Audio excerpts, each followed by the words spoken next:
Guys প্রথমে এই ভিডিওটা দেখেন। আসলে এই ভিডিওটা কোথায় হয়েছে আমি কিছুই জানতাম না, পরে জানতে পারলাম এটা নাকি একটা কনসার্টে হয়েছে, যেখানে দেখা যাচ্ছে একটা ছেলে একটা মেয়ের অশ্লীল ভিডিও দেখাচ্ছে।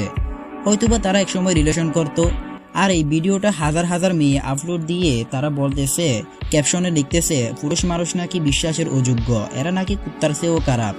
আসলে আমি একজন পুরুষ, এই কমেন্টগুলো শোনার পর আমার গায়ের জন্য কেমন আগুন জ্বলতেছে এরকম বুঝতে পারেন।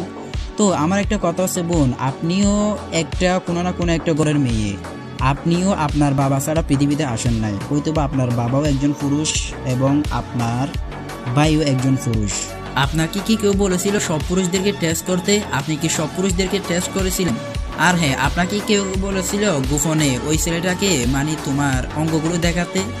করার সময় তো দুজনে করেছেন গোপনে, পাপ করার সময় দুইজন করেছেন, খারাপ কাজ করার সময় দুইজন করেছেন। এখন যেহেতু ভাইরাল হয়ে গেছেন, হয়তোবা দুইজনের দোষ দিতে পারেন, কিন্তু আপনারা সব ছেলে মেয়েদের দোষ কিভাবে দিবেন? আপনাদের মধ্যে একটা বিবেক থাকা দরকার।